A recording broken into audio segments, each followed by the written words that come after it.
আজ শেয়ার করবো রাত্রের ডিনারের জন্য দুর্দান্ত একটা রেসিপি। একই রকম সবজি খেতে কিন্তু একদমই ভালো লাগে না। একটু রুটির সাথে দেখবে, রুটি হোক পরোটা হোক যেটাই হোক না কেন, একটু অন্যরকম কিন্তু খেতে মন চায়।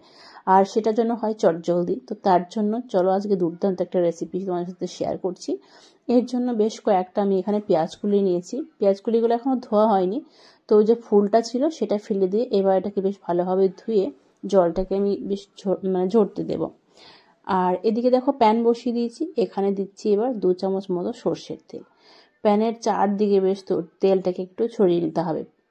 চারদিকে ছড়িয়ে নেওয়ার পরে এইবার এর মধ্যে ফোড়ন দেব হচ্ছে কালো জিরে। সেটা কিন্তু খুব বেশি নয়, একদম সামান্য দিয়ে দিচ্ছি। আর একটা মিডিয়াম সাইজের আলু কেটে রেখেছিলাম। আলুটাকে একদম পাতলা পাতলা করে কাটার চেষ্টা করবে।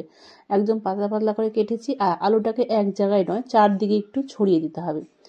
আর একটা মিডিয়াম সাইজের পেঁয়াজও নিয়েছি, সেই পেঁয়াজটাকেও একই রকমভাবে আমি ছড়িয়ে দিচ্ছি। আর এখন যেটা দেব সেটা হচ্ছে কয়েক কোয়া রসুন।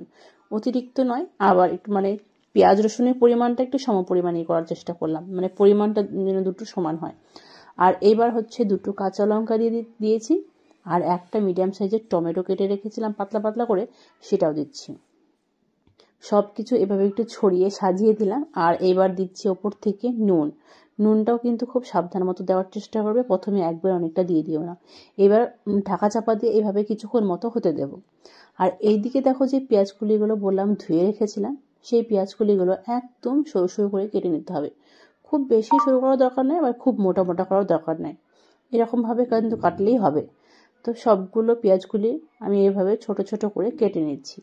আর পেঁয়াজকলি তো অনেক রকমভাবে দেখবি, আমরা মোরলা মাছ দিয়েও ছোটো মাছ দিয়ে পেঁয়াজকলি করি, কিংবা পেঁয়াজকলি ভাজাটাও কিন্তু খেতে দুর্দান্ত লাগে। পেঁয়াজকলি পোস্ত, সর্ষে পোস্ত দিয়ে যেটা হয় সেটা খেতে অপূর্ব লাগে। আর এইভাবে একবার ট্রাই করে দেখো, সেটাও খেতেও কিন্তু দুর্দান্ত লাগে। পেঁয়াজকলিগুলো কাটার পর একটা সাইডে রেখে দিলাম। আর এদিকে দেখো যে আলু, টমেটো, পেঁয়াজ, এটা হচ্ছে একটু ঢাকনাটা খুলে এক পিঠটা উল্টে দিলাম, উল্টে একটু আবার ঢেকে দিলাম। আর গ্যাসের ফ্লেমটা অবশ্যই মিডিয়ামে রাখতে হবে। আর এইদিকে কড়াইয়ে দেখো পরিমাণ মতো সর্ষের তেল দিয়ে পেঁয়াজ কুড়িটাকে দিয়ে দিলাম। দেওয়ার পরে এবার কিছুক্ষণ নাড়াচাড়া করে নেওয়ার পরে সামান্য নুন অ্যাড করে দিচ্ছি।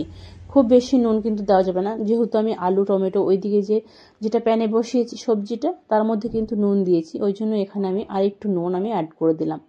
এবার বেশ ভালোভাবে এটাকে ভেজে নিতে হবে। তবে এখানে একটা জিনিস বলছি, তোমাদের সাথে বকবক করতে করতে একটু সরেও গিয়েছিলাম, তো তার জন্য একটু বেশি ভাজা হয়ে গেছে। তবে কোনো অসুবিধে নেই, বেশি যে কোনো জিনিস কড়া ভাজা তো খেতে ভালোই লাগে।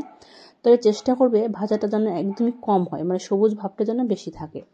এবার একটা প্লেটের মধ্যে নামিয়ে নিলাম। আর এইদিকে দেখো অবস্থা, এইটা আজকে আমার যে কি হয়েছে জানি না, দুটো জিনিসই কিন্তু একটু লেগে গেছে।